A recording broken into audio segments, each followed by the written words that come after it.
questions, at least the ones that made it in the box, and we've subdivided into 3 categories. The 3 categories are personal/testimony. The second category would be biblical/theological. And then the last category are just fun questions that y'all asked, like random questions, okay? So what we're going to do is we're going to go ahead and go through these questions, and I'm going to let Brian take care of all of it. He will sprinkle in some of the fun questions, some of the funny, silly questions in the middle of all of the questions that he's going to answer. So here we go. All right. I hope you're cool that I'm sitting down because, well, I'm sitting down. I'm going to start with, this is the box of apparently relatively unimportant questions. I'm going to grab one of these. What makes a great chili? Zito is correct. It's bacon. The answer is bacon. Bacon makes a great chili. Okay, let's do the slides. Let's see what's first up. All right, so we did that, and then what's next? Okay, so I'm doing personal tests. How did I meet my wife and propose and fall in love with her? It's an interesting order. So I'll nutshell this as best I can. I planted a church. I was 24. Just before that, some friends from college brought this new girl into our social circle. Her name was Chrissy, and we became friends, and she became basically like the women's minister at this church we planted. We were friends for about 4 years, and at some point, I was a young pastor, and this older guy came into the church, and he took me out to dinner. And when you're a church plant, you get weird people. And so he took me out to dinner, and we had a 2.5-hour dinner where he explained to me that he saw his role at the church as discipling the pastors, and that he wanted to build the church on the back of my preaching. He just came in with all this really weird stuff. It was just a weird conversation. I got done, and I was like, he'd been to the church like twice. I was like, so you're coming in like you're going to disciple the pastors? That's like your game? And it was really weird. And I realized the only person I wanted to talk about it with was this friend I had whose name was Chrissy. And something sort of hit me, and I went, huh. And then I was smitten for about 4 days. And I went over and I told her, we should date, essentially. And she gave me a hard time because it had been 4.5 years. And then we did, and then we got married. Fall in love. When did we fall in love? I'll tell you, I wouldn't make this a rule. I told her about 6 months in, I said, I'm not going to tell you I love you until there's a ring on your finger. Because it gets too messy. It means too many different things. I'm not saying you have to do that. I'm just saying that's what I did. And so it was nice when I proposed, I was able to say I love you. It got weird for a while, like I really, really like you. That was dumb. But it's like, but the idea was that love kind of came as the result of a promise and a commitment. And so we felt like that would be a great way to avoid her wondering if I was going to say it, when I was going to say it, me wondering if, all that whole thing just got dispensed with. And I think that kind of reflects how our life has been married-wise. Like, I'm super happy married. I got married at 28. She was 33, so we didn't get married young. And I'm super happy right now. And so marriage-wise. And so I think that idea of love growing and kind of being something that is built on a commitment, I can say as someone who's been single as an adult, that's legit. Like, married guys would say that, and I'd be like, yeah, you're playing with someone else's money, man. Like it's easy for you to say you got married at 20 and you've been married for your entire adult life. But for a guy who was single, you're kind of like, do you really know what you're talking about? And they totally did. They totally knew what they were talking about, and I should have listened better, and I didn't. So I think that answers your question, sort of. Favorite moments in ministry. Gosh, that's a tough one. We merged churches about 3 years ago, and I remember preaching Easter Sunday when these two churches joined together, which is the result of God doing so many cool things. And all of a sudden we had pews. We had a building all of a sudden and had pews. And I was up in front of the pulpit, and there's an aisle just down the middle, and in the very front pew, on one side of the pew, right next to the aisle, was a woman holding a baby that couldn't have been more than 4 months old. On the other side of the pew was a guy and his wife who were in their late 90s. And I was just like, that's just cool. Like, baby's crying, they're staying awake. It was just a really cool moment. And it's Easter, I just remember it kind of being like, wow, this is kind of what church is supposed to be. Like, it isn't just a bunch of people who are, have a lot in common. Like, the thing they had in common was Jesus. Like, they didn't have a reason to hang out with each other besides Jesus. And that was a really cool moment, I think. That's a good favorite moment. One way you can, I can tell you can pray for me. You can pray that I actually do the stuff I tell you to do. I think that's one of the things you realize as a teacher and a preacher is that people think that what you say you have down. Like they think that they don't realize that, especially if you guys like have pastors that preach every week, there's stuff they learned that week. and their job is to get up and preach it to you and learn it and integrate it into their lives, but that doesn't mean that all of a sudden they're nails at it. They're part of the church too. And I think so if you can pray for me that I'd actually live the stuff I'm telling you to live and telling you is valuable and brings joy, that would be great. That would be awesome if you would pray that for me. So I think that kind of covers the testimony questions. I should probably pull out one of these. What is your favorite TV show?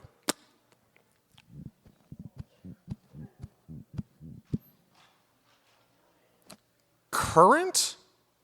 Parks and Rec. Parks and Rec is my favorite TV show. Go with that. Sleeper, Frasier. Believe it or not, I tell you, no one gives it a lot of credit. Frasier.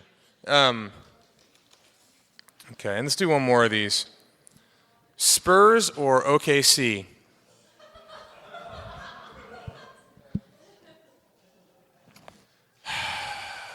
I'm a big KD fan, but I mean, Tim Duncan, man, how do you go against Tim Duncan?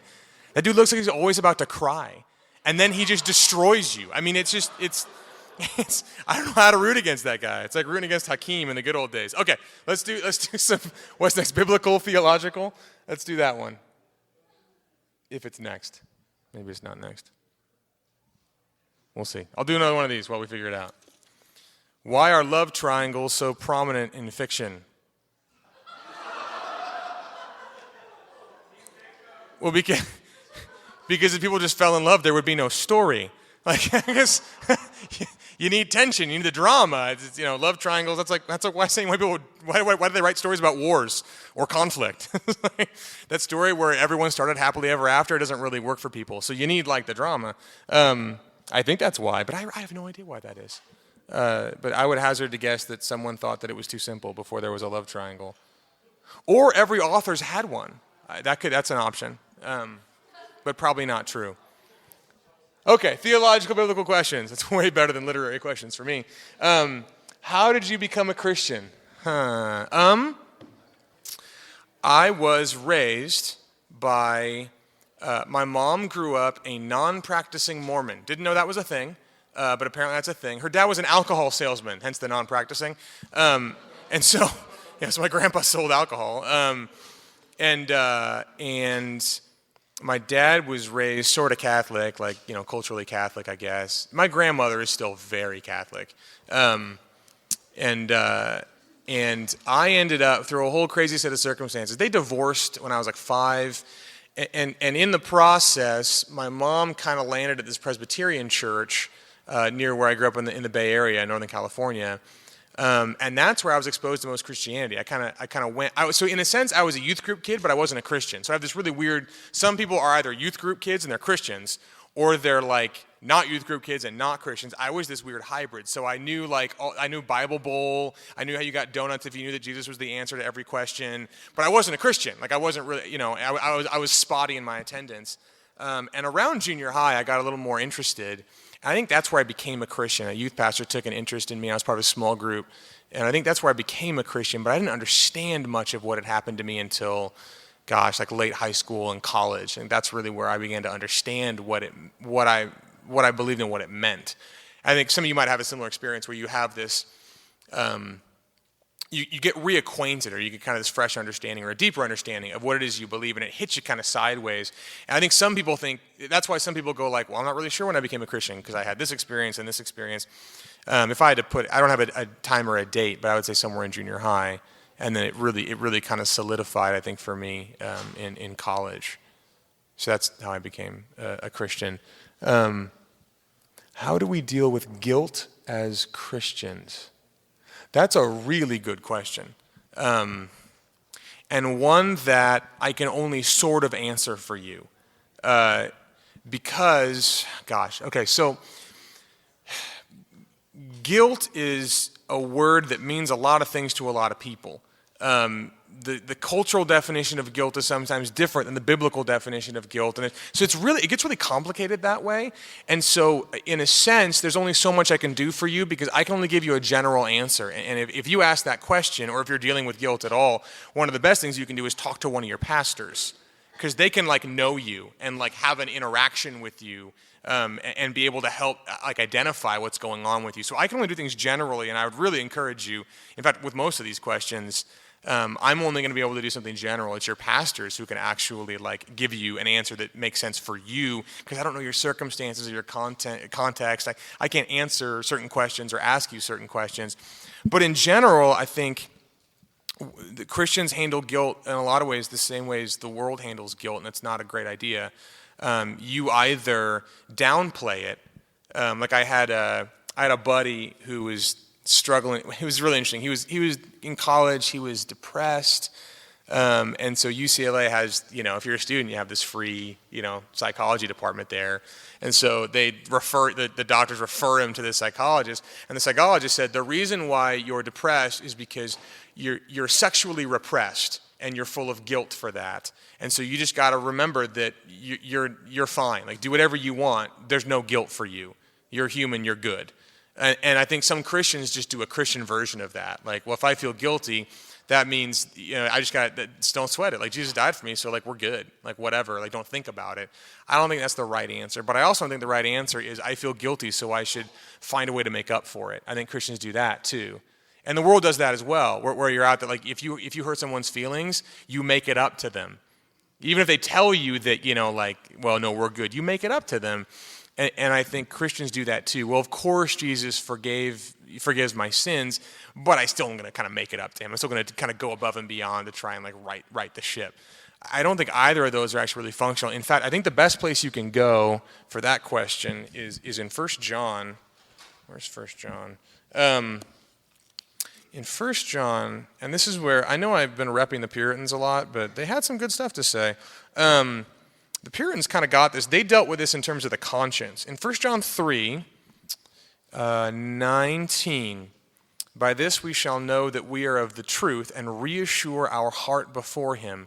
For whenever our heart condemns us, God is greater than our heart, and he knows everything. Beloved, if our heart does not condemn us, we have confidence before God, and whatever we ask, we receive from him. And it kind of goes on. What it says there, to me, that strikes me, and I think is appropriate for this question, is that, how do you know that you're of the truth? How do you reassure your heart before him? When you're experiencing guilt, how do you reassure your heart? Whenever our heart condemns us, God is greater than our heart, and he knows everything. And it's just a funny, what does that do? Well, he says God knows everything.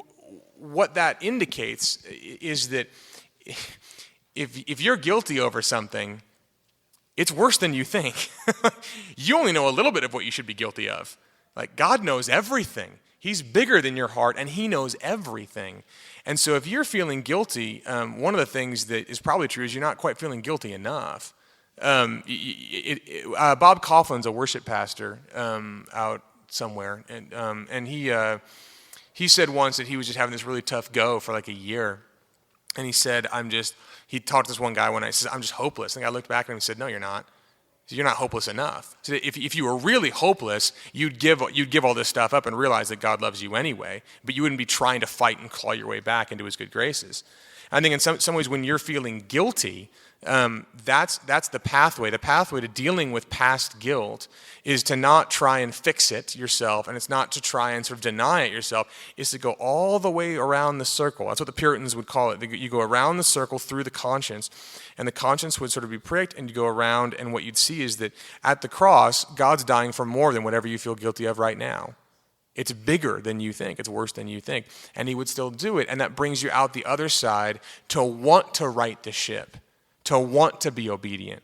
Far too often we try and bypass the part where we go through the gospel and just try and, we feel guilty, we did something wrong, so let's fix it. And I think the Bible would say, no, you got to go all the way through, and then you're going to come out the other side motivated rightly to fix it. Even that's complicated, though. I got to add something. I don't mean to go super long, but the reality is, too, like, God uses guilt to parent. You know, he doesn't try and like enforce guilt on you. Wow, that's a bad. Okay, I take back that sentence because you guys might have parents who like guilt you into things. That's not what I'm going for. What I'm saying is that guilt and our conscience are signs that the Holy Spirit's at work in us and signs that there are things He wants to change. And yet, I would still suggest that the only way to actually make that change a reality is to ground it in the gospel and then go get after it. And then go change well motivated and go live the kind of life that produces joy and not guilt. So, gosh, it's so general. If you're someone that asks that question, I really encourage you, grab your pastor and just sit down and say, like, help me work through this. Because the best way to do that stuff is to walk through it with somebody. Go, how do I handle this? How do I handle guilt in your particular situation? So I hope that's somewhat satisfactory for you. Can you further explain how the passage about John's insecurities, about insecurity, not false teachers? Mark 9:38. Okay. Mark 9:38. I think I can. Mark 9:38. John said, "Teacher, we saw someone casting out demons in your name, and we tried to stop him because he was not following us. But Jesus said, do not stop him, for no one who does a mighty work in my name will be able soon after to speak evil of me. The one who is not against us is for us." I don't see how it's about false teachers because Jesus is validating these teachers, or at least this guy is casting out demons, so it's definitely not Jesus trying to identify a false teacher. If anything, John was wrong by thinking this guy was a false teacher. So I'm not seeing how it's about false teachers in general.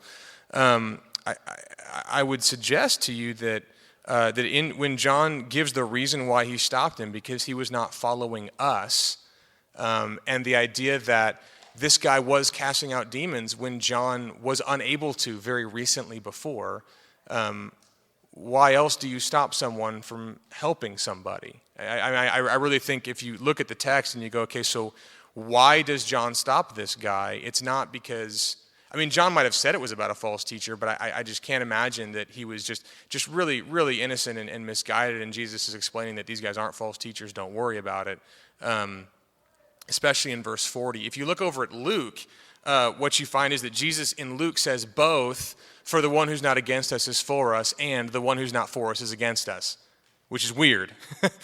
But if you look at the context, you find out what he's doing. In Luke, the former, the one who's not for us is against us, he's talking to Pharisees. He's trying to explain that you got to pick a horse here. You can't be in the middle, and if you're not for me, you're against me. But here in the context, it's very different. You have the disciples who are trying to exclude. And I think that makes all the sense in the world of Jesus saying the one who is not against us is for us, in the sense that why else would he say that unless he's trying to help John identify the fact that you're united on this same team with these guys. So at some point, this is an issue of unity and division, and an issue of why John's doing what he's doing. And I think Jesus is getting to the heart of why he's doing what he's doing, which is saying you're dividing on your own terms. And I think insecurities, I'm not saying insecurity is like the right biblical word. You can come up with a lot of words for that, but I don't think it's off base to say that John's motivation is at stake here. And the idea of Christian unity and division based on things that aren't Jesus is at stake here. And I think the only reason you would divide on something that's not Jesus is because you're insecure and you're trying to build something for yourself. So if I'm happy to talk to whoever asked that question afterwards, but I think I'm being pretty responsible with the text on that one, because I don't see a reason why John would stop this guy unless there's some internal motivation at work that would result in Jesus having that kind of conversation. So there's that. Let's do a light one. Donuts or cupcakes? Donuts. That's not hard at all. Okay. Let's do another one. I'm running out of light ones. If you could redo young adulthood, what's something you wish you could change? I would I would have taken a longer view. I still think that about myself. I think I have kids now, and one of the things I notice with young kids, 3.5 and 1.5. It's not like I'm the seasoned parent, but I notice especially with the older one, I parent her as though what's really most important is like today and tomorrow. Like be obedient, do things like that. And sometimes I forget to like have fun with her, and like have a good time, and I don't know, let her get hurt every once in a while and not like helicopter all over her. Like if she gets a scratch, it's not the end of the world. She's trying to have fun. And the reason why I begin to think those things is because I had to think, like, what do I want her to be like at 18? What do I want her to be like at 22 or at 30? And the way I'm parenting her now, I'm just thinking in terms of like 48 hours or like 7 days. What do I want her to be like tomorrow? And sometimes those are different. If you don't take the long view, you can end up doing damage because you're not thinking that way. And I think as a young adult, I did that a lot. I just rested a lot. I rested on my laurels. I was a pretty talented guy in a sense. At least people told me that. And so I just got to slide. I slid on a lot of things. I could go into a lot of detail, but even pastorally, even in terms of ministry, like I didn't try very hard because I didn't have to. Everyone was cool with what I did. I got A's in seminary. It was like people seemed to think I was doing a decent job. So I didn't have to try very hard. But what that meant was that I was all about external at some point, and I wasn't feeding like my soul. And what happened when I was about 30, I realized that, so the guy that pastors with me, Scott, we've been partners in ministry for like, almost 10 years now. Known each other for about 15. And he was always the guy that wasn't as talented. Like he was not the speaker guy. He was not the sort of guy who got people excited. He wasn't that dude, and I was. And everyone was telling us that as we were partners in ministry. They kept telling him, like, they kept telling me, like, Brian, you should be like the lead pastor or the senior pastor or whatever. And we were kind of like, no, we're going to do this together. And when we were about 30, I saw him pass me.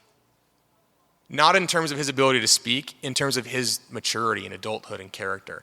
He was a better minister than I was for sure. And it was because I was sliding. I was coasting on talent. And on the fact that I was single and I was young, I could do that. I mean, I wasn't really, as long as people were saying I was doing a good job, really what else could I do? And I think that's what I would change. I need to be like investing in the future. I need to take the long view. What do I want to be like when I'm 70? Do I want to be the guy that was like really great when he was 24? Or do I want to be a guy who has this level of maturity that actually can bless people?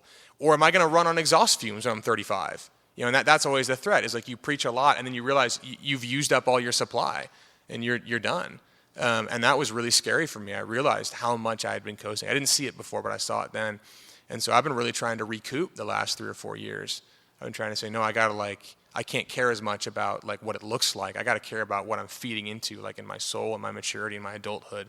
I think the same is probably true for you guys where you're at. It's just going to be easy to coast, especially if you're like feel like you're doing pretty well in life. Feel like people are telling you things are all right. I find the people that struggle the most in young adulthood end up being often the most mature because they had to fight. Like they had to like do stuff. Whereas the people who were coasting, who kind of had it made, parents taking care of them, and and you got an apartment or whatever, and you got a job, and when everything comes easy for you, people pass you pretty quick, but you don't see it coming, and then you realize you got to make up time, and so I just encourage you guys, like don't get past, like it's not worth it to kind of coast. I think you start wasting things, and there's a lot of opportunity. What you build in now is going to show up in like 10, 15, 20 years sometimes. If you're looking for immediate gratification or immediate results, you're going to miss a lot of ministry, and I think you'll end up running on fumes later on. And I mean ministry not in terms of being a pastor, I just mean in terms of being a Christian. Like just ministering to other people, being a blessing to others, being able to help them, encourage them, exhort them, be a shoulder for them to cry on, just stuff like that, like normal Christian stuff. You won't be able to do it very well if you end up on fumes. So I think that's a regret for me. And I think I would change that. If I could go back, I'd work harder at my character and being close to God and real worship and just living a good, normal Christian life as opposed to being a pastor who was pretty decent at his job. I think that's what I would do. Greatest challenge I've had in my faith. That's a really complicated question because challenge could mean a lot of things. And so could faith. if faith means my belief, the greatest challenge has been. What's the greatest challenge been? If faith means belief, the greatest challenge for me has been, honestly, it's probably, I didn't have like one like crisis of faith. A lot of people have that, and I think that's actually pretty normal. But I didn't have like one of those. But for a year or so, living in West LA, and the more I learned, I think it was my second master's degree, which that's such a humble brag. I didn't mean it that way. It's just that's when it happened. It was because I was reading so much stuff, and because I was exposed to so much knowledge, kind of, and that you get higher and higher, and you realize there's like kind of no authority. Like you kind of wish that there are guys that are smarter than you that actually know what they're talking about, but they're working with the same material you are, same book, like same earth, same sciences. Like no one has like an inner track. Like no one has the inside track on like life. It's just a bunch of us all here on the planet. And what that did was it was challenging for me because I think after a while I started kind of going, wow, like it would be really cool if I could like see God, like touch him. Non-believers make a lot of sense to me. Like I'm not confused as to why they don't believe. My wife is sometimes confused. She just kind of has a very simple like, you know what? Look, it's pretty obvious. Like sunrise, God, boom. You know, she just goes there pretty quick. I've always been much more complicated, and so it doesn't. I get why non-believers don't believe. I get why it's hard to come into a room and have people singing, and they're like, wait, what are we doing? Who are we singing to? This is weird. I get that. And I think for a while that kind of ate into me, and I started getting really loose and kind of like, how many answers are there, out there? How much stuff can you really stand? How much can you really be sure about? And that was a challenge in one sense that I had to shore up. If you're in that place, I would encourage you to just read. One of the things, especially if you guys are in graduate school, I know a lot of people who are getting like doctorates right now at the church where I'm at, where they're out in the weeds right now because all they're reading is secular philosophy. I got a sociolinguistics guy who's getting a doctorate in sociolinguistics, and that field is crazy. It's full of philosophy and what life is, in a sense, how we communicate. It's hard for him to listen to sermons. He said to me once, the only thing I'm really sure about anymore is recycling, like that I should do that.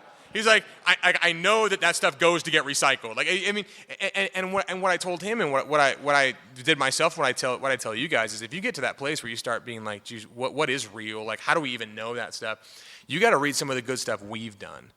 Christians have done some of the best philosophical work over the last 50, 100 years. And there's a reason for that. It's because we've had to swim upstream. It's easy to write stuff when you know everyone's going to agree with you. You can cut corners. You can just sort of go with the flow. But when you know everyone thinks you're an idiot, you have to either separate yourself or work a lot harder. And our guys have worked a lot harder. And so there's plenty. That was what really helped me, is going, no, this isn't dumb. There's a lot of great reasons for this. If you want something accessible, I think Tim Keller's Reason for God really hits a lot of the postmodern kind of itch. So that was a bit. I guess it's a challenge. But if you're asking the question in terms of faith being like my walk with God, I think my biggest challenge is the stuff I talk about in the biblical meditation, the workshop I did. I think that my biggest challenge is the idea of knowing God. It is so easy for me to know a bunch about God and about the Bible and know answers to Q&As, and yet just not be knowing God at all, not really be working on that. I can use it as an excuse. It's challenging for me every morning to wake up and not just want to go work. That's what I want to do, and yet I say that because I hope that encourages you. Like some people think that, the guy taught a workshop on biblical meditation, like that means every morning he gets up and makes a cup of coffee and he's just excited and the sky's open and it's wonderful. Never. I mean, that's happened like 5 times in my life that I've sat down like, I really want to do this right now. I mean, never. It's always a struggle. I think that's in terms of my walk with God, I think that's a big challenge, is making sure that I'm actually fighting that and actually working for that joy. That I know is there, but man, our hearts get hard so fast. And so that's a fight. And yeah, that's at least something on that. Okay, what should a church fellowship be like? With Bible references? What do you think I am? Actually, I can do that for you. Well, I say that because there's so many. What should a church fellowship be? Okay, so that phrase is a I would want to ask follow-up questions, because if you're saying church fellowship in the sense of what is a church supposed to be like, that's one thing. If you're saying what should a church community be like in its interactions relationally, that's another thing. Does it make sense? And so I actually have a list somewhere of church stuff if I can find it. Yeah. Okay. So this is church-wide stuff. So, and I've got Bible references. A church should teach God's word. A church fellowship should teach God's word. That's Acts 20:27, 2 Timothy 4:2. If you want to write these down, that's fine. It should worship God, Colossians 3:16, and Ephesians 5, the idea of worship together. Spread the gospel, that's the Great Commission in Matthew 28. Help the needy. 1 John 3:17 talks about that. I have about Acts 11:29 here. I don't remember that one off the top of my head. Baptize new believers, that's Matthew 28 as well. Grow one another. If you look at Ephesians 4:12 through 13, you'll get a lot about the idea of equipping the saints for the work of ministry, building one another up into the image of Christ. I've got a lot more here. They include serving others, communion, church discipline, baptism. A lot of these are kind of like 9-mark stuff. If you ever read Mark Dever's thing, that's a great resource for that stuff. But if you're talking about what should the community, like the relational stuff, be like, I would point you directly to the one another's. I don't have a lot of the specific references off the top of my head, but I can tell you what they are.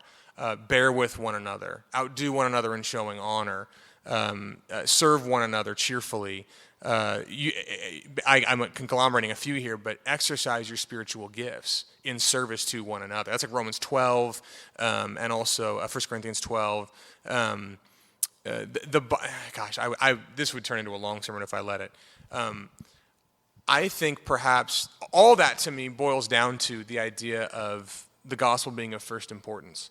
If 1 Corinthians 15 is right and it's of first importance, then I think the one thing that should characterize a church community, whether it's the church itself or the relationships of the community, and the church, frankly, is the community, so, it goes hand in hand. I think it should be that the gospel is of first importance.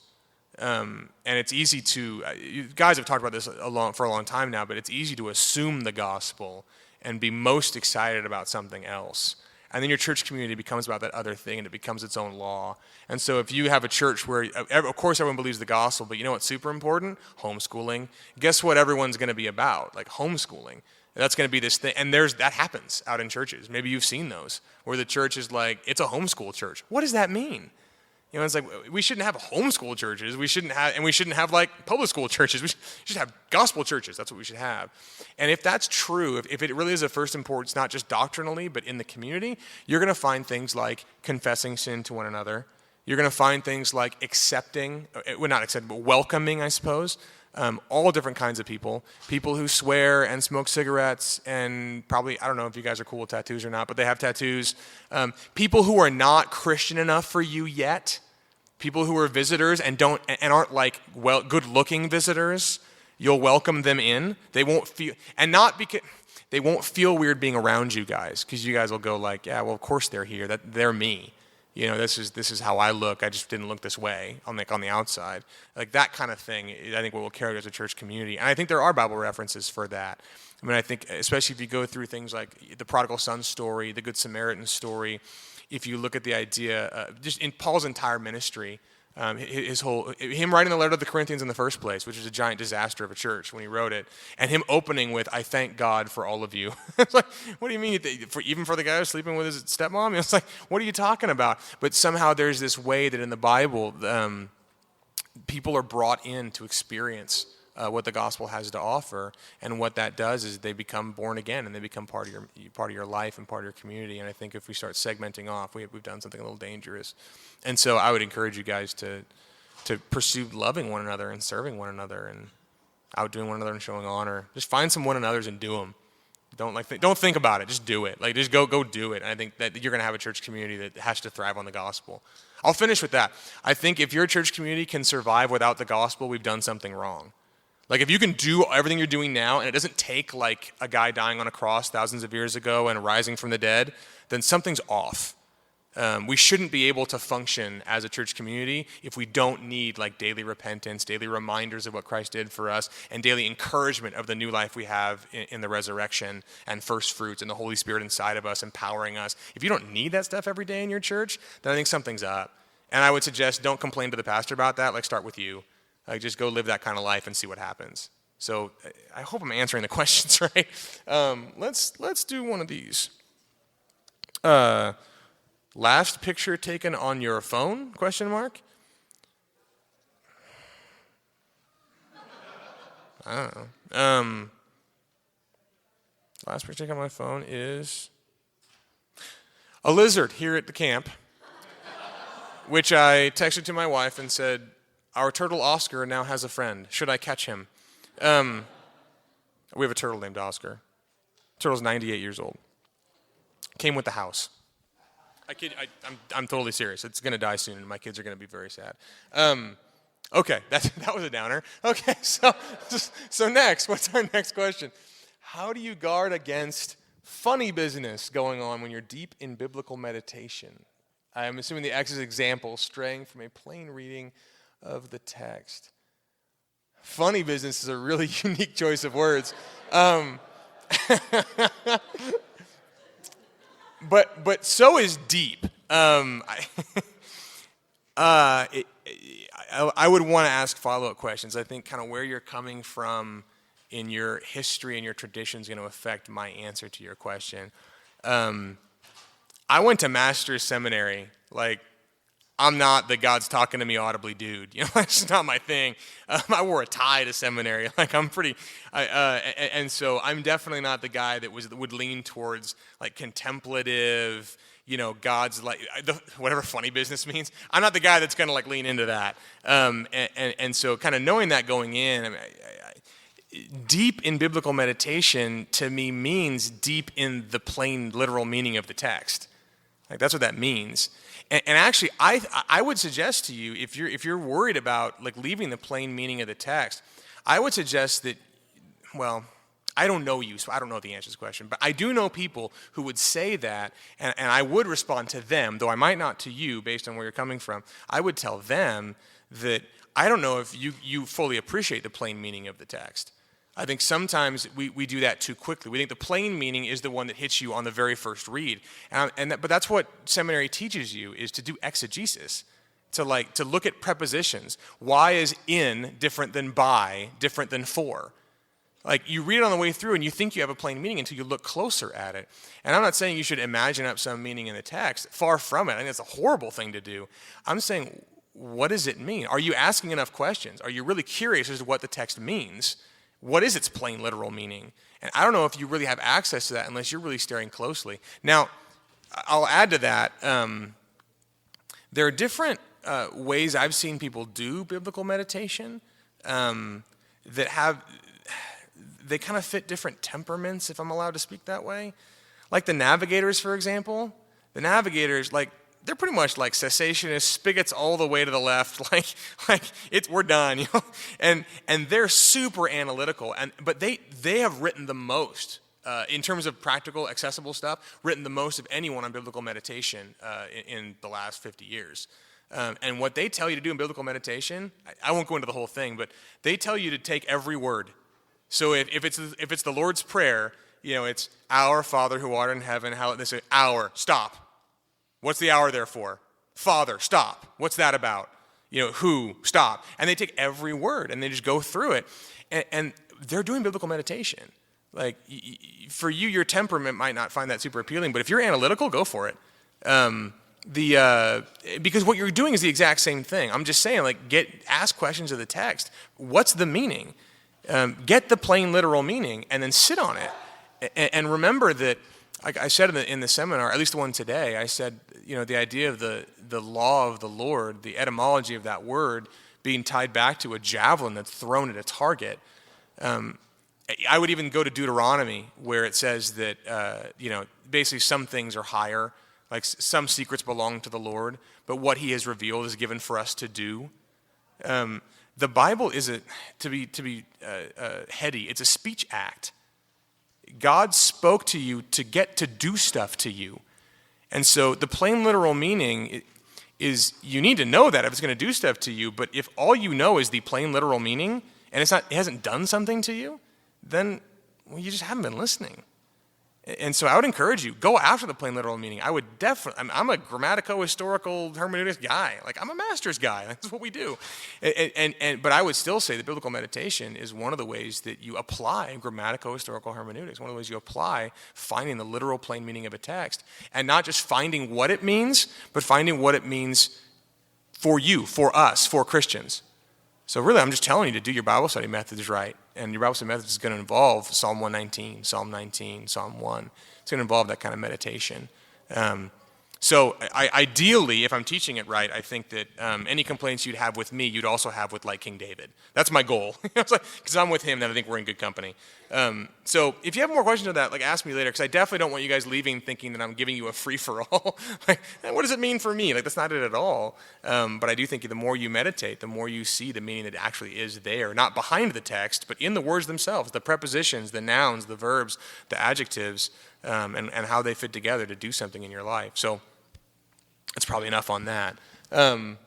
So hopefully I'm avoiding funny business. I hope I am. Let's do the next one and see what we got. Okay.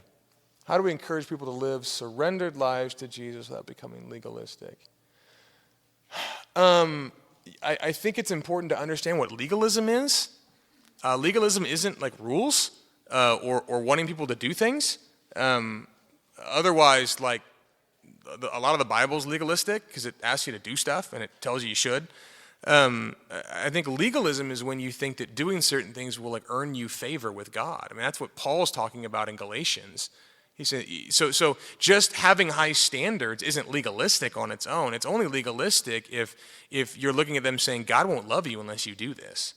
And so in a sense, it's like, I think the way you encourage people to live surrendered lives without becoming legalistic is well, don't tell them that living a surrendered life is going to earn them some merit with God. And there's more to talk about in terms of sanctification there, but I don't think that's what this question's about. Like, ultimately, I think if you're in that situation right now and you're trying to encourage someone to live like a surrendered life, I think for a lot of us, we're used to being Platt, Francis, radical, get after it. And I think that's really valid. And I'm on those guys' team. And so I think it's valid. I also think there's a way that, for me, in the city fits better. Like Francis, for example, he's up in Simi Valley. And I remember he's preaching every week to guys who have like 2 boats. Just like, and so of course he came in heavy. He came in like, you got to figure out what you're doing with your possessions. Where I am in the city, they're just trying to make rent. And so telling them they need to sell all their stuff is just not necessarily what they're kind of like, dude, I don't have stuff to begin with. Like, and you can tell them you have more than $2 a day. Other people have less than you do. Yeah, that's true. But at the end of the day, like, one of the things that I've found really compelling is that you kind of want to live a surrendered life to Jesus. And that's hopefully what I've been teaching you this weekend. Like, for me, the biggest pull isn't, well, you should. The biggest pull is, where are you going to get anything remotely like him anywhere else? I'm old enough to have seen idols fall through on me, to make promises that are empty. I'm old enough to see people. I got an uncle. We're not recording this, right? I got an uncle, and he's crazy. I remember he had an affair and left his wife, 5 kids, leaves his wife, and that's a commonplace in my family. And he marries this lawyer woman who's very cold. And then she cheats on him with a guy that she had flown out to like work on their house. So there's this crazy situation. They had 2 kids at this point. Well, then she decides this guy's not up for it and wants to go back with him. He told my stepdad once, he said, after all this, he says, Bob, my stepdad, Bob, I can't believe that she would want to be with someone like me. And this dude's like in his 50s. And I was just like, that's idolatry. He's white-knuckling this relationship. He's trying to squeeze heaven out of this thing on earth, and he's getting frantic, and he's destroyed lives and destroyed a lot of his family. He was an alcoholic for a lot of this. He's just, and that's no different than what happens in my heart when I go after an idol. Like, so the other option besides being surrendered to Jesus entirely is being half surrendered and surrendered to something else and having it eat you from the inside. And I've seen too much of that to want to do that. And I think if you present that to people and you show them, they know that. Non-believers know that in my life. I've seen them respond. When you talk to non-believers, at least the ones I know, and the ones that come into the services where I pastor, if you talk to them and you say like, well, you really should, live for Jesus, and Jesus has high demands for you, and I do that. I don't shortchange that. We preach it all the time. But if that's all you do, sometimes they go, yeah, I don't know if that really resonates with me. But if you tell them, those parts of you that you don't like, do you know they're just going to grow? That they're going to consume the parts you do like? And you're going to end up frantic and old, white-knuckling your life, trying to get meaning out of things that can't provide it. You're trying to squeeze water out of a rock for the rest of your life. And they look at me and they go, that scares me. And you go, yeah, because that's what's going to happen to you. And so I feel like for Christians, the same is true. Like, do you really want to live on the fence the rest of your life? Half in, half out, sort of comforted, but then not? I don't, it doesn't appeal to me. I mean, don't get me wrong, in my flesh it totally does. But in the sense of like, does that make me legalistic? I go, no, it's the opposite. Everything else is legalistic. Everything else is telling me if I perform, then it'll give me something. Jesus is the only one who gave to me on the front end. And so to me, it's not living surrender that's legalistic. Like, they're the ones that are making promises if I perform well. So kind of a scattered answer, but I hope you see what I'm trying to get at. Like, I don't think it's legalistic at all. I think it's just trying to point you towards joy. That's how John Piper always talks about it. That's one of the things I appreciate about him. He talks about fighting for joy. And I'm like, yeah, that's what we're doing. That's what we're doing as Christians. We're fighting for joy. We're not fighting against being comfortable or like against having fun. We're fighting for joy.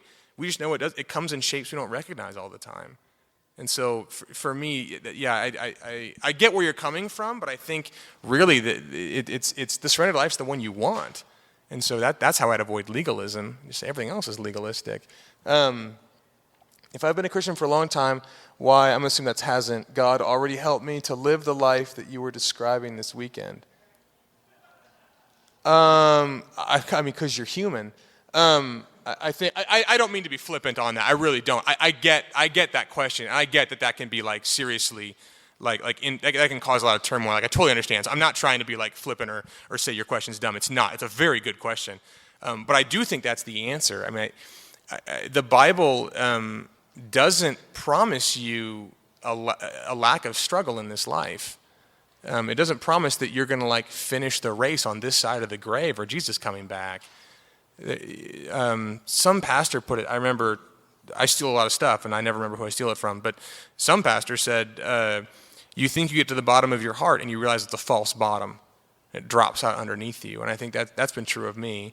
Look at Paul, towards the end of his life in the pastoral epistles, he calls himself the chief of sinners. Like, he doesn't seem to think that there's like an end of struggle or that God has like fixed him instantaneously. And so, I mean, I would encourage you. I mean, I think the idea of the Christian life as a journey of sanctification, that's the point. In fact, I would even go further than that and say a lot of times for me, one of the reasons why I get the most frustrated with my own growth and with my own intimacy with God, like biblical meditation, is I think that I forget that there's heaven after this. Like Peter talks about how we're exiles here. This is the time of our sojourning. And past that time in fear of the Lord and loving other people. And he treats us like we're on a journey here. And I think some of our songs, not necessarily the songs here, but just in general, my youth group style, it was like Jesus is going to take care of you. And the songs made it sound like I should always be kind of perfect and happy and I will live my life for you all the time. It should, like, why am I struggling if apparently what's supposed to be happening is I'm constantly having victory after victory after victory? Well, the songs are lying to you. The reality is, if you read the Psalms, there's a ton of lament. There's a ton of suffering in the Christian life. The reality is that Jesus calls you to the way of the cross. And laying down your life isn't a one-time thing that after that it's easy. Like, laying down your life is a constant, daily taking up of the cross and realizing there's remaining sin that needs to be fought, that needs to be killed. That's why Paul talks in Romans 7 and Romans 8. He's able to say both those things, that there's still stuff in him that does what he doesn't want to do, and yet there's no condemnation in Jesus Christ, and therefore put sin to death.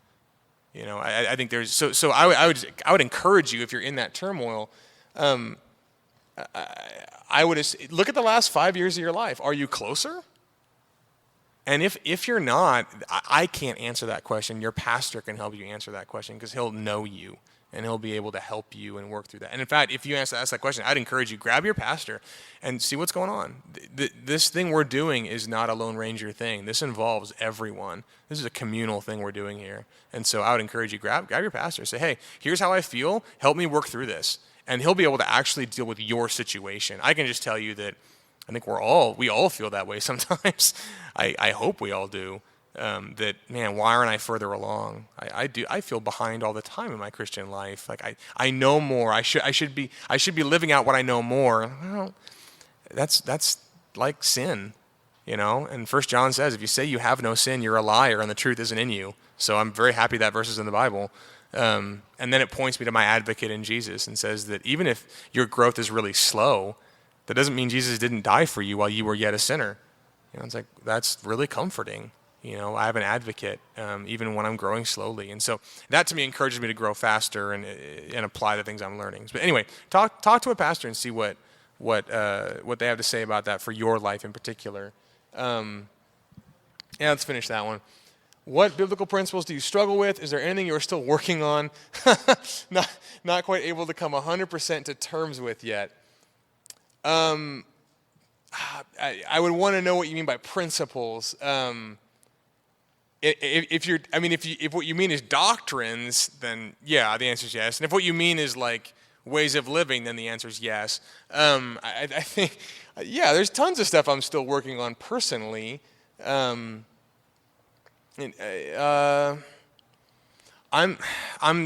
think in general, the idea of, personally, I want to be more passionate about evangelism. I'm not passionate enough right now. I just don't care enough right now.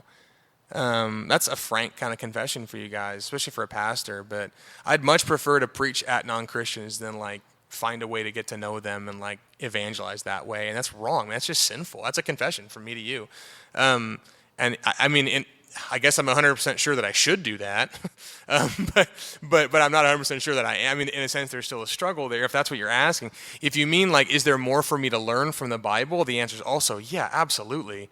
Like, do I feel like there's more work to be done on the meditation stuff, on spirituality in general. What are the boundaries for that? What are the lines that allow you to be safely doing evangelical things? And what are the places where you can't go there? There's theological method is a big issue for me. How do we get from the Bible to theology today? That's much more complicated than you might think. You might think, oh, well, you read it and then you do it. Well, sort of. There's a complexity there, and I think there's lots I'd want to learn about that. And there's also personal things I want to learn more. Honestly, like I told you earlier, my big... I'm trying to understand the question. To terms with... I don't know if I'll ever be 100% having come to terms, like, personally with the idea of hell. Not that I'm anti, or not that I'm thinking that, like, well, God doesn't have the right to do that. I'm just saying, like, if you're asking me if, like, I'm totally comfortable with that, like, yeah, that's cool. Like, no. The idea freaks me out. It's hard to understand. So, like, but I guess I'm struggling to understand the question. Like, I'm on board with it doctrinally and theologically, but if you're asking me personally, like, do you have that figured out? Do you have that down pat? No. Read the book of Job.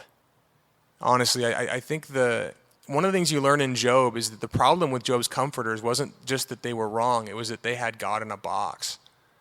Their God obeyed their math. 2 + 2 = 4. Suffering equals your sin.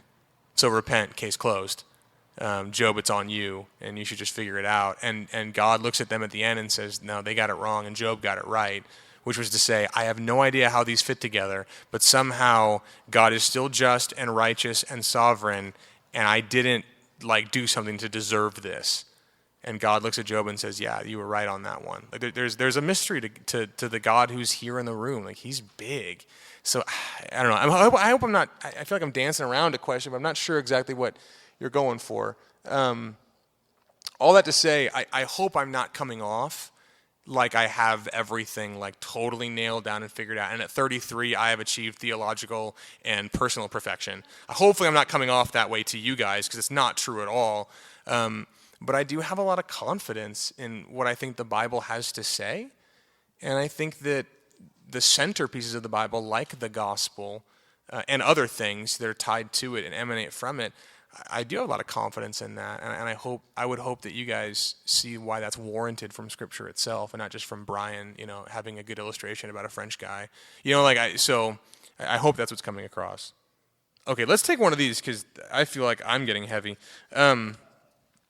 What kind of music do you like?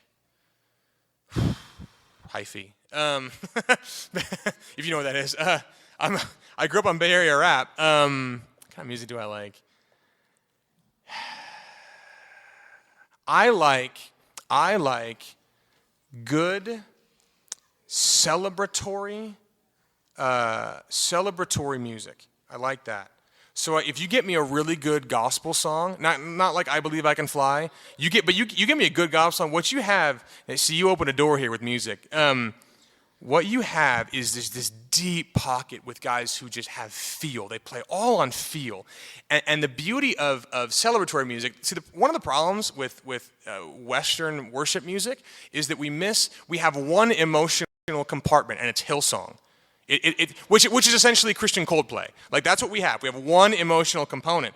And we're missing both sides. We're missing lament. We have almost no lament, which the Bible would frown at, which means that you got to come into church and be happy. And we have no celebration. We have no music that isn't just super self-serious and passionate. We have no music that's happy. It's like some of the old Negro spirituals that have been updated by gospel choirs, they're just happy.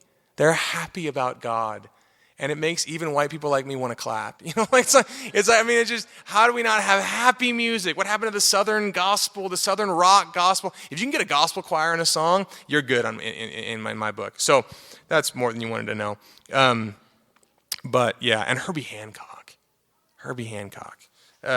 Chameleon. Listen to Chameleon. It'll blow your mind. Okay, more of these.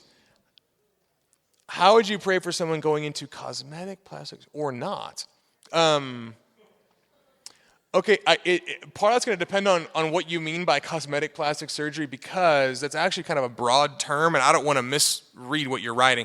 I mean, because anything that's not about like your life health is cosmetic. So like if you got bit by a dog or something, and then you have surgery, like that's cosmetic surgery.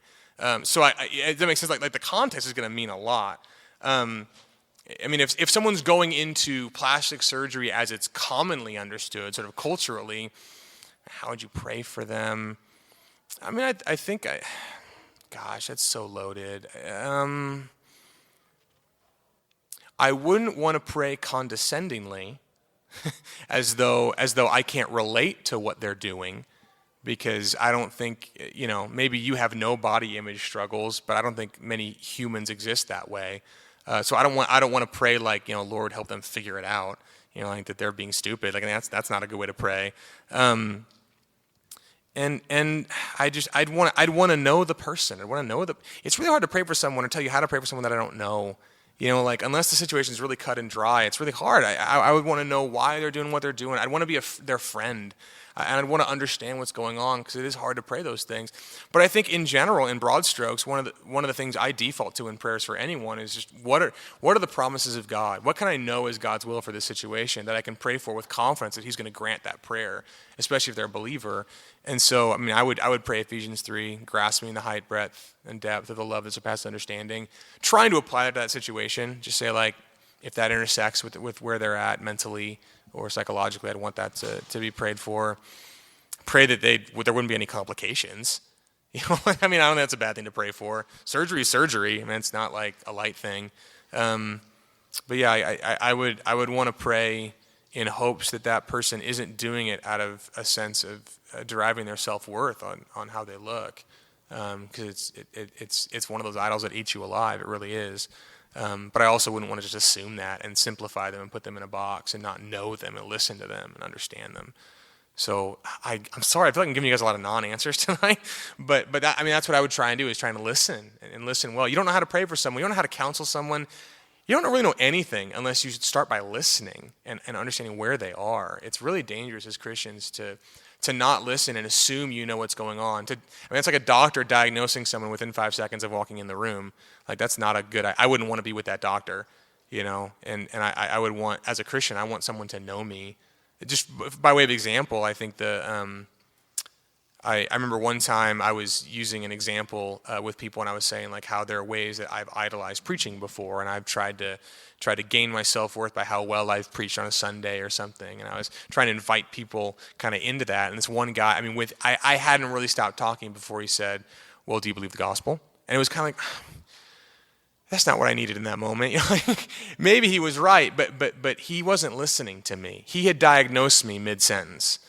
And I think that's a really dangerous thing to do, is to not know what you're talking about when you're trying to apply the truth to someone. James 3 says not many of us should be teachers.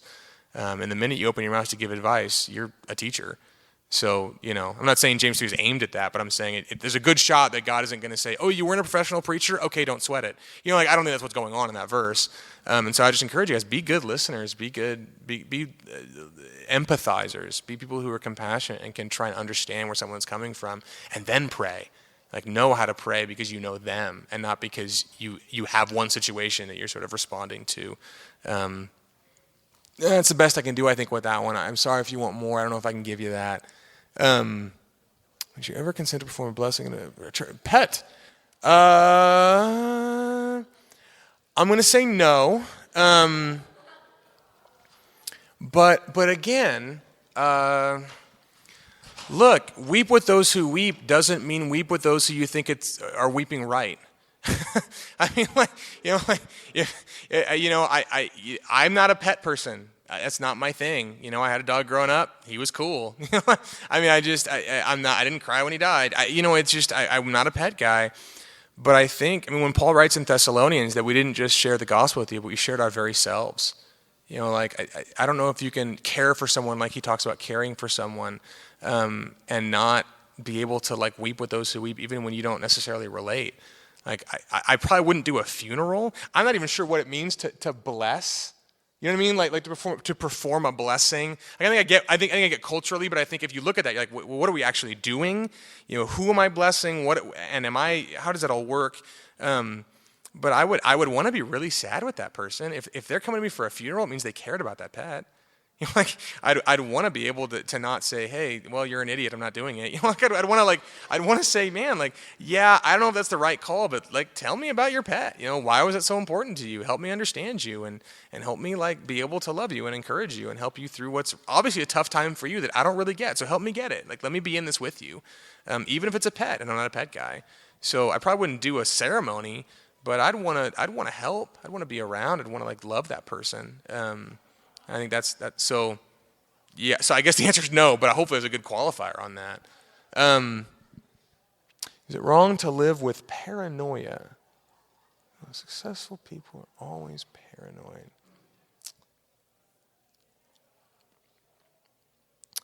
I think I know what you're asking. I'm not sure if paranoia is the right word. It sounds like what you're asking is like if you've read a biography of Steve Jobs, or even in the old stuff about Iacocca or Bill Gates, the idea that what's up? Yeah? Okay, cool. So, yeah, I think what those guys do, it's a good question because I get what you're saying, and I think that sometimes. I think, you know what, am I settling? Am I not pushing hard enough? Is there more to be had? Do I need to have a chip on my shoulder to kind of get ahead? It seems like people who are the great people in history have chips on their shoulder, and there's reasons why they're working day and night. And so I get the question in that sense. I think, I would suggest that it's wrong to live with paranoia. If that's what we're going to use, it's wrong to live with paranoia if the paranoia stems from the idea that you really aren't secure, like functionally as a human being. Because I think the way the Bible talks about, Paul talking about being content in all circumstances, I think there's a sense in which fundamentally, you're called to be someone who is rejoicing in all circumstances and able to, like in Thessalonians, to work quietly, with your hands. I think it's dangerous when you start making your life about being a big splash because you want to make a splash. But I will say this: there's a new book out You might not want to read it. It's called What's Best Next. It's a productivity book built around the gospel. And I heard that and I thought that was the dumbest thing in the world. Like, God, are we going to have like gospel gardening next? You know, like really, where does it stop, you know? But a buddy of mine had it and he said it was good. So I picked it up and the bulk of it in the middle is about like, you know, productivity stuff. You know, it's like keeping lists and getting things done. But the beginning and the end, what he says is that if you understand the gospel rightly, you're going to be someone who won't settle with doing things poorly. He's essentially saying, if you understand the gospel rightly, you will understand that you're stewarding your time. And you're not stewarding it because you're so afraid. You're stewarding it because God gave you this amazing capacity to work without all the emotional dissonance that comes from having to deal with all this sort of non-Christian idolatry and franticness. So he gave you this amazing gift of contentment so you can get after it. And I think there's a huge strain of there's room out there to go get nuts. This guy talks about how productivity is about loving people. And he says if you waste time, you're not being very loving. He's not saying if you relax, you're not being loving. He carves out time for rest and leisure. But he says, like, basically, if you're just disorganized and you're just kind of doing whatever and just kind of clocking in and clocking out every day, not really caring, like you don't really have the gospel deep in your heart because you're not loving other people like as well as you could. He ends the book talking about how he thinks we can get after global poverty. Like we can get this thing done. And he says, but the only way we're going to do it is if we create the time for ourselves to really think about it and really get things done. And so for me, it was super energizing to hear someone say, look, I'm saying we got to go get it. Like we got to go work. Like you can't be complacent in your Christianity. Personally, you can't be complacent in your love for others in the world. And he would roll into that, this is getting long, but he'd roll into that vocation.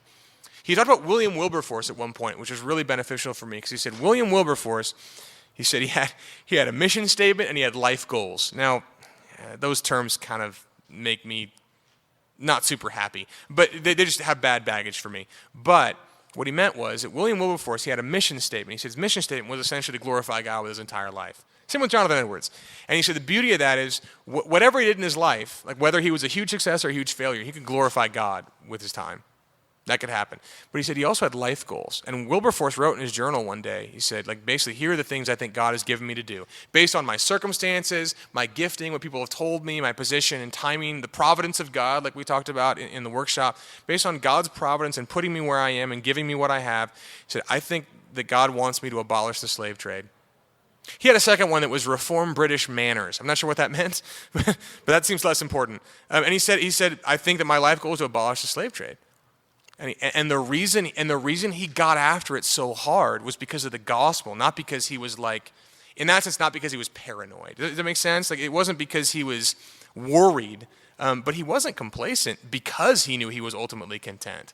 He was freed up to like go after it. And I would encourage you guys, like especially as young adults, read some books on vocation, the good ones. Ask your pastors about the good ones, because there's some lame ones out there, But read, Keller put one out that's pretty decent. Gene Veith has a book. You don't need to hear all the names.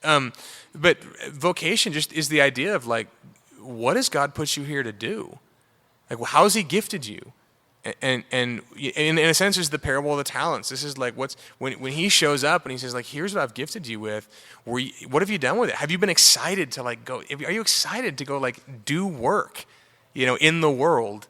Even if it's not what you think it should look like. There's a lot of room. I was telling you, some of you guys at dinner or lunch yesterday, one of them, we were talking about vocation. I was trying to encourage all the guys at the table. I said, like, there's ladies here too. I mean, guys, like the whole thing. And I was saying, like, you guys are on the front lines. Like, you guys in work, you're providing a service. You're interacting with the world. You're on the front lines as Christians to produce goods and do good work. People think that pastors are the ones on the front lines, and we're not. Ephesians 4 says we exist to equip the saints for the work of the ministry. And the ministry involves building one another up into the image of Christ. But the church also exists to be a light in the world, to be out on the front lines, to go change things like William Wilberforce. And even if it's not a nonprofit, even if you're working for a bank that makes a grip of cash every year, like you're giving loans to people. You're connecting businesses with real estate to build up the economy. You're providing a good, you're providing a service. And if that's what God has you to do, go get after it. Go get it done. And know that you're honoring God, you're working as unto the Lord. You know, you don't have to do what I do to do that. I think you guys are maybe doing it. There's a way that I think you guys are on the front lines way more than I am, and that you guys are doing it in a sense more than I am. But if you coast and you float and you go, it doesn't really matter what I do for a job. It doesn't really matter what I'm called to do in my life. I'm just sort of going to be like sort of holy, I guess. I don't know if you're going to have that same like sense of doing things in the world in a godly way. And so, does that answer your question, man? Is that? Yeah, yeah.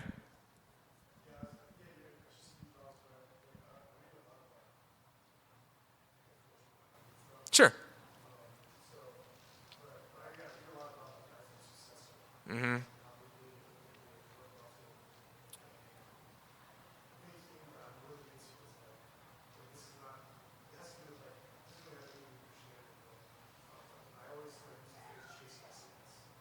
Mm-hmm. Yeah.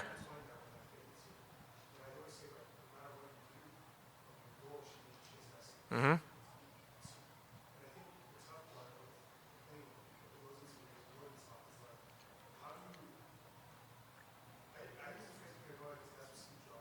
Mm-hmm. Mm-hmm.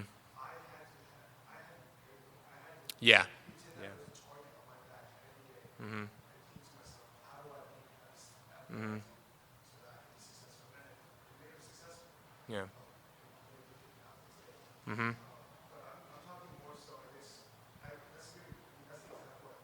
Mm-hmm.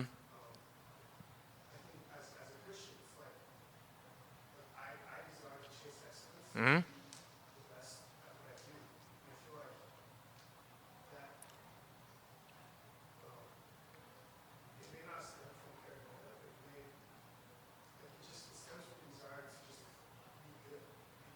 Yeah.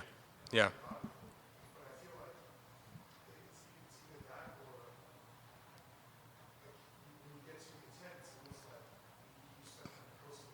Mm-hmm.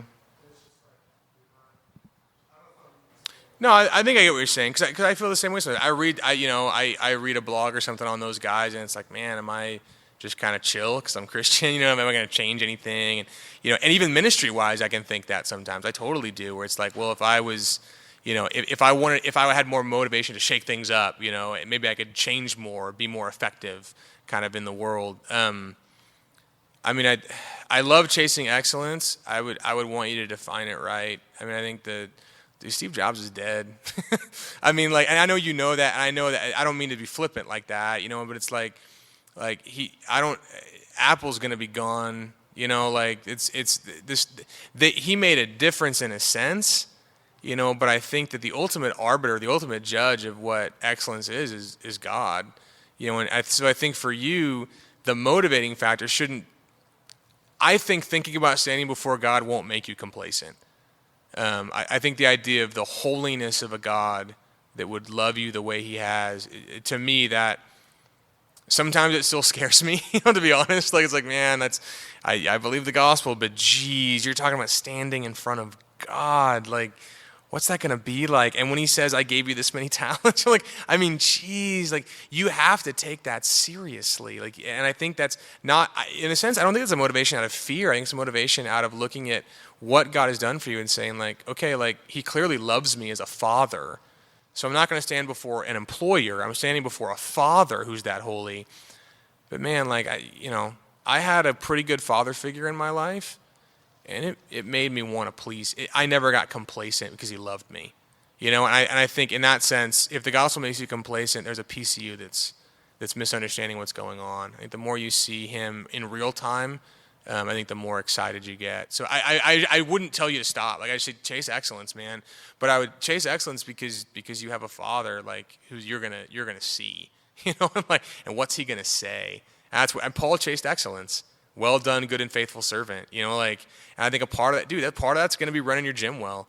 Well done, good and faithful servant. What did He give you to do as a servant? And when you come home and you're a child who's a servant, it's like, I think that's good motivation. So I still sense the tension, though. I don't know if I've threaded the needle.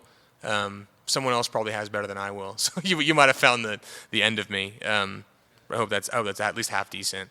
Is there more? Is this it? Okay, well, thank you for sitting here so long. I I didn't know you were there. That really freaked me out. Sorry, I didn't mean to call you out like that. I was like, whoa, there's a dude there. Well, thanks for hanging out. I'll see you guys tomorrow, I guess. Have a great night. And if you have other questions, feel free to ask me. But also ask your pastors because they're just me from your church. So enjoy.